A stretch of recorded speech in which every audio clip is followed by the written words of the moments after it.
Alright, now that we have the history lesson out of the way, it's time to learn some real HTML code.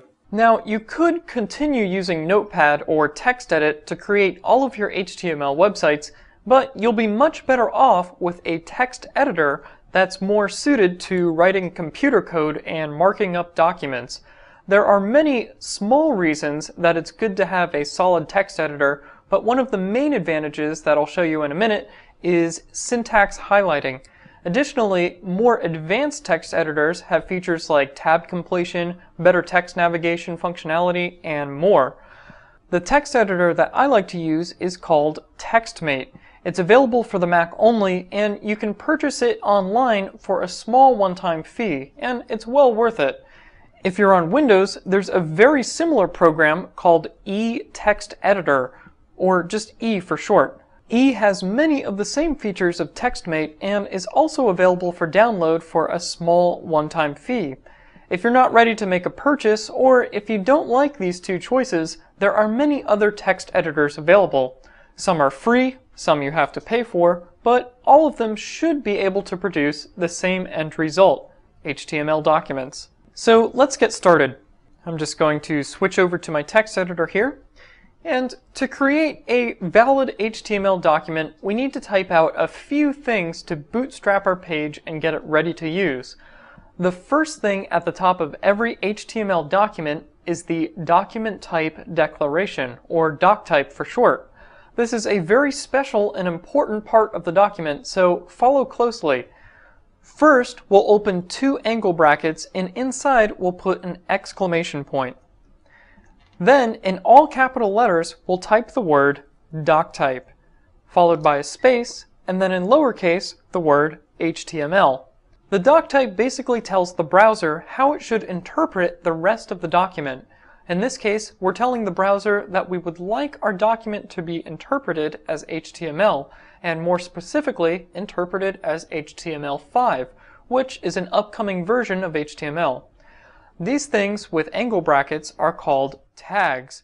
They're a way of annotating or tagging a document and marking it up.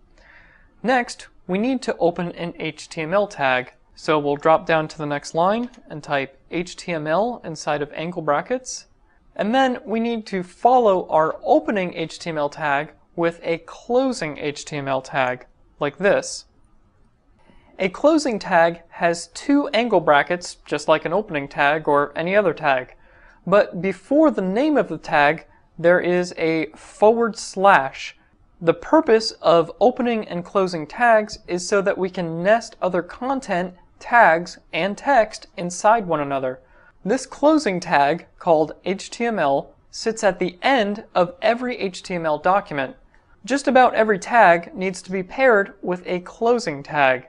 There are some very special tags though, like the doc type, that don't need a closing tag.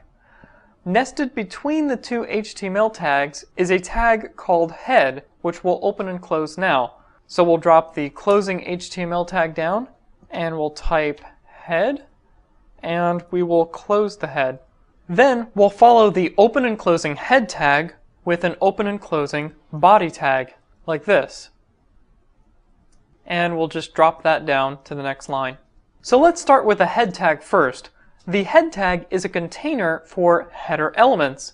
This can include things such as linked CSS documents that are used to style the page, metadata that's used to describe the contents of the page, and more.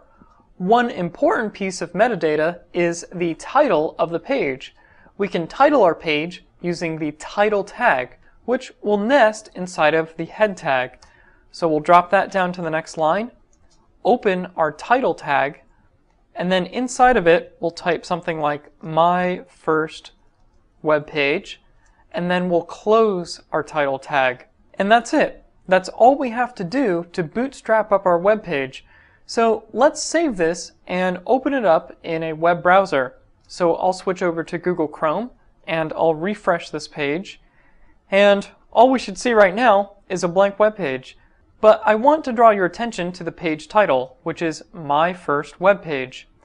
Anything you put inside the title tag will show up in a tab or in the header of a browser window. A blank page is pretty boring though, so let's switch back and learn one more HTML tag. The body tag is what makes up the body of the document. This is where all the contents of our web page will go. So let's open up the body tag and let's create a paragraph or P tag, and then we'll fill it in with text, hello world, and then we'll close our paragraph. And we'll save that out and switch back over to our browser, and when we refresh the page, you can see that it now says hello world. And that's it! Congratulations, you've made your first real HTML web page. In the next video, we'll take our HTML skills a step further.